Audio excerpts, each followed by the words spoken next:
Okay. కీర్తనలు 50 అధ్యాయం మనం చూస్తున్నాము. ఇది ఆసాపు కీర్తన. ఇక్కడ చాలా విషయాలను మనం చూడొచ్చు.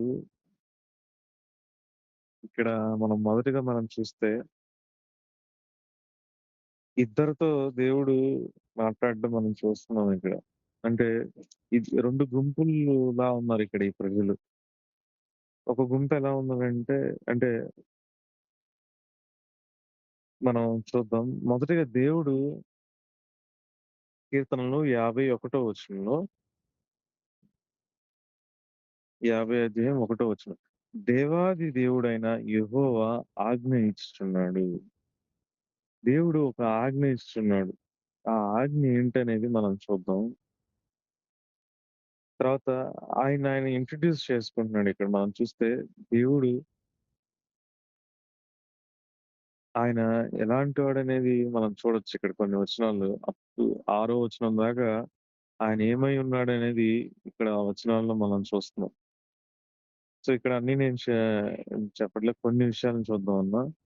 మనం చూస్తే ఆహ్, ఆయన మూడవ వచనం. మన దేవుడు ఏం చేయుచున్నాడు? ఆయన మౌనముగా నుండడు. అంటే దేవుడు ఆయన వస్తున్నాడు. ఆయన మౌనముగా ఉండడు అనే మాట మనం చూస్తున్నాము. తర్వాత మనం చూస్తే ఆరో వచనంలో సెకండ్ పార్ట్ ఆకాశము ఆయన నీతిని తెలియచేయుచున్నది. ఆకాశము ఆయన నీతిని తెలియజేయుచున్నది. ఈ ఈ 2 మాటలు నన్ను ఆలోచింపజేశాయి. దేవుడు మౌనముగా ఉండడు. మౌనముగా ఉండడు అని మనం ఇక్కడ మూడో వచనంలో సెకండ్ పార్ట్‌లో చూస్తున్నాము. తర్వాత ఆరో వచనంలో ఆకాశము ఆయన నీతిని తెలియచేయుచున్నది. మనం చూస్తే ఆకాశము ఎంత ఎంత నిర్మలంగా ఉంటదది. ఆకాశము. ఆయన నీతిని తెలియజేస్తుందంట. ఆయన నీతి ఎలా ఉందంటే ఆకాశం ఆయన నీతిని తెలియజేస్తుంది. కాబట్టి మన జీవితాల్లో మన నీతి ఎలా ఉంది? దేవుని నీతైతే ఆకాశము ఆయన నీతిని తెలియజేస్తుంది. అది ఎంత నిర్మలమైనదిగా ఎటువంటి డాగు, మచ్చ లేనిదిగా ఉంది ఆకాశం. పర్ఫెక్ట్ అది. మనం అది చూస్తాం. పైన కూడా పరిపూర్ణమైన సౌందర్యము గల సీయోనులో నుండి దేవుడు ప్రకాశించుచున్నాడు. పరిపూర్ణమైన సౌందర్యం. ఎటువంటి ఇది లేదక్కడ. పరిపూర్ణం కంప్లీట్. సో, ఇక్కడ కూడా ఆకాశం ఆయన నీతిని తెలియజేస్తుంది. ఈ మాటలు నన్ను లార్డ్ నిజంగానే నా నీతి ఈరోజు ఎలా ఉంది? సో, మనందరం కూడా తప్పిపోయిన వారుగా ఉన్నాం నీతి విషయంలో. అయితే దేవుడు తిరిగి మళ్ళీ మనల్ని క్రీస్తులో నీతిమంతులుగా చేశాడు. అయితే మనం నీతిని జరిగించే వారిగా ఉండాలిప్పుడు. ఆయనని పోలి, ఆయన అడుగుజాడల్లో నడుచుకునే వాళ్ళలాగా. ఆయన యేసుప్రభు వారి మాదిరి మనకి ఉంచిపోయాడు.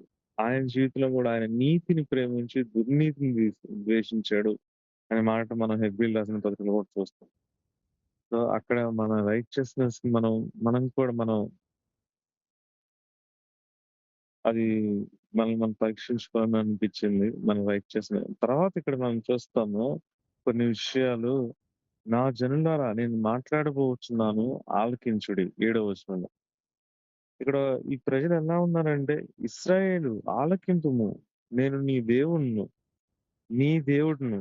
నేను నీ మీద సాక్ష్యం పలికెదను. దేవుడు ఒక టెస్టిమోనీ ఆ ప్రజల గురించి చెప్తున్నాడు. ఒక సాక్ష్యము. అదేంటంటే, నీ బలుల విషయమై నేను నిన్ను గద్దించట్లేదు. నీ దహన బలులు నిత్యము నా ఎదుట కనబడుచున్నాయి. కాబట్టి దే దే వాళ్ళ జీవితాలు ఎలా ఉన్నాయంటే, వాళ్ళిచ్చే బలులు ఆయన గద్దించట్లేదు. ఆయన వారి దహన బలులు ఎప్పుడు ఆయన ఎదుట కనిపిస్తున్నాయంట. అయితే వారి జీవితాల్లో దేవుడు ఒక కొదువు చూసినట్టు మనం చూస్తాం. ఏది మొదట చేయాలో దాన్ని వారు మిస్ అయ్యి, ఆచారంగా వారి క్రియలు జరిగిస్తూ ఉన్నారు. మేబీ మన జీవితాల్లో గూడా నాకు ఈ మాటలు చదివిన తర్వాత మనం కూడా ఒక భక్తిని చేయొచ్చు. ఎలాంటి భక్తి అంటే ఒక ఆచారపరమైన భక్తిని. దేవుడు ఏదైతే కోరుకుంటున్నాడో మన హృదయాల్లో, మన హృదయం నుంచి ఏం కోరుకుంటున్నాడో అది మిస్ అయ్యి మనం భక్తిని చేయొచ్చు. ఇక్కడ ఆ ప్రజలు అదే చేస్తున్నారు. మరి దహన బలులు ఇవ్ వాళ్ళు బలులన్ని విషయంలో ఎంత పర్ఫెక్ట్. మరి సాక్రిఫైసెస్ అన్నీ పర్ఫెక్ట్. బట్ ఒక్క విషయం వాళ్ళు మిస్ అయ్యారు. అదేంటనేది దేవుడిక్కడ తర్వాత మెన్షన్ చేస్తున్నాడు. తర్వాత మనం చూస్తే 14లో ఆ మాటుంటది. మొదట మీరు చేయాల్సిందేంటి అనేది వాళ్ళని దేవుడు ఏం చెప్తున్నాడంటే, దేవునికి స్తుతి యాగము చేయము. మహోన్నతునికి నీ మొక్కుబడులు మొదట దేవుడు ఇవన్నీ ఓకే. నీ బలులు, నీ దహన బలులు, నీ మొక్కుబడులంతా ఓకే. అయితే మొదట నువ్వేది మిస్ అవుతున్నావంటే, ఆయన్ని స్తుతించే విషయంలో. నీ దేవునికి స్తుతి యాగం చేయము అన్నదాన్ని ఇక్కడ మనం చూస్తున్నాం 14లో క్లియర్‌గా. సో, 15 గూడా ఆపత్కాలమున నీవు నన్ను గూర్చి మొరపెట్టుము. నేను నిన్ను విడిపించెదను. నీవు నన్ను మహింపరచెదవు. ఇది ఇది ఎలాంటి భక్తి చేస్తున్నారనేది మనం చూస్తే అక్కడ మనం క్లియర్‌గా చూడొచ్చు. అంటే వాళ్ళు ఆ దహన బలులు అర్పించే విషయంలో ఆసక్తి కలిగున్నారు. కానీ దేవుడు ఏమైనాడో ఆ స్థుతి ఆయన కృతజ్ఞత చెల్లించే విషయంలో వాళ్ళెంతో కొదువ కలిగున్నారు. మేబీ ఇక్కడ వారి ఆపత్కాలంన నీవు నన్ను గూర్చి మొరపెట్టుము అంటున్నాడు. అంటే ఆపత్కాలంలో వారు మొరపెట్టేవారుగా లేరేమో! అందుకే దేవుడు ఆపత్కాలం నువ్వు నన్ను గూర్చి మొరపెట్టవు. నేనే నిన్ను విడిపించెదను. నీవు నన్ను మహింపరచెదవు అప్పుడు అంటున్నాడు దేవుడు.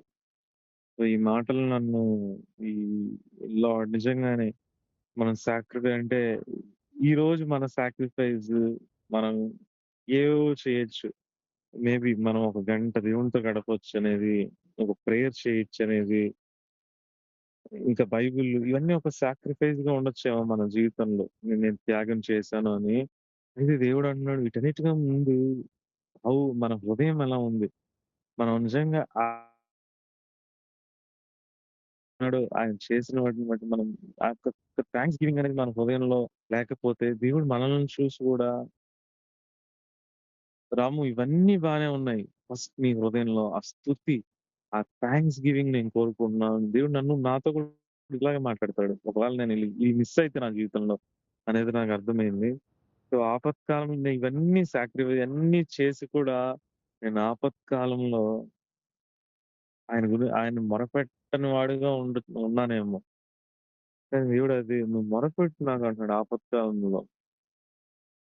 మనం చూస్తే తర్వాత న్యూ టెస్టిమెంట్‌లో కూడా ఒక వచనం ఉంటది. మనం దేవునికి అది ఆయన మన జీవితాల్లో అది ఆయన చిత్తము అని ఉంటది. టెస్సలోనికి రాసిన మొదటి పత్రికలో 5 అధ్యాయంలో ఉంటది. ఆ వచనం మనం చూడొచ్చు.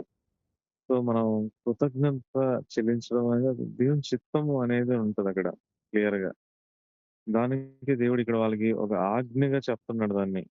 థాంక్స్ గివింగ్ అనేది మన హృదయం నుంచి రావాలది.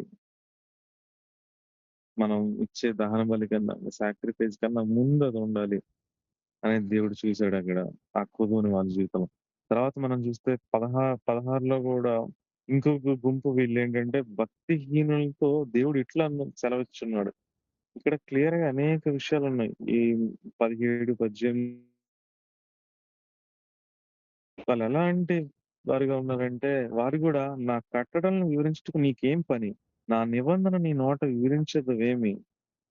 అని వాళ్ళని దేవుడు క్వెషన్ చేస్తున్నాడు. దిద్దుబాటు నీకు అసహ్యముగా ఉంది. దిద్దుబాటు నీకు అసహ్యంగా ఉంది. ఒక కరెక్షన్ తీసుకోలేకపోతున్నారు. కానీ వాళ్ళు ఆయన కట్టడలను వివరించడానికి ఇష్టపడుతున్నారు. ఆయన నిబంధన గురించి మాట్లాడడానికి ఇష్టపడుతున్నారు మళ్ళీ. కానీ దేవుడు అంటున్నాడు, వారి జీవితం ఎలా ఉందంటే, నువ్వు దొంగను చూసినప్పుడు వారితో ఏకీభవించదు. వ్యభిచారులతో నీవు సాంగత్యం చేస్తావు. సో, ఈ నేచర్ ఈ విషయాల్లో నన్ను చాలా ఛాలెంజింగ్ చేసాయి. లార్డ్ మరి నేను గూడా నాన్న ఈ స్థితిలో ఉన్నానేమో నాకు సహాయం చెయి. వెలుగు లేకుండా నేను ఒకవేళ నీ దిద్దుబాటుని నేను తీసుకొని వాడిగా ఉన్నానేమో.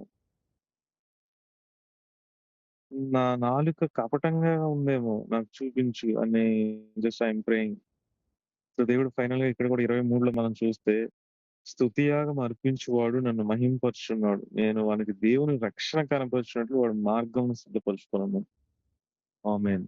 కాబట్టి దేవుడలా మన ఒక స్తుతి యాగం అర్పించేవాడు దేవుడిని మహింపరచువాడుగా ఉన్నాడు. కాబట్టి మన జీవితాల్లో దేవుణ్ణి ఆ స్తుతి యాగం అనేది గూడా దాన్ని మనం ఇది అనేది నాకర్థమైంది. సో, ఏ పరిస్థితి అయినా మనం దేవునికి ఆ స్తుతి యాగాన్ని మన హృదయం నుంచి ఆయన్ని స్తుతించేవారిగా మనం ఉండాలనేది నాకర్థమైందన్న ఈ విషయాలన్నిటిని బట్టి. మనం ఎలా ఉన్నాము, ఆ 2 గుంపుల వారు ఎలా ఎలా ఉన్నాం. వారి జీవితాల్లో అది మిస్ అయింది. దేవుడు దాన్ని ఒక వెలితిగా చూపించడం మనం చూస్తున్నాం. సో, ఓకే అన్న.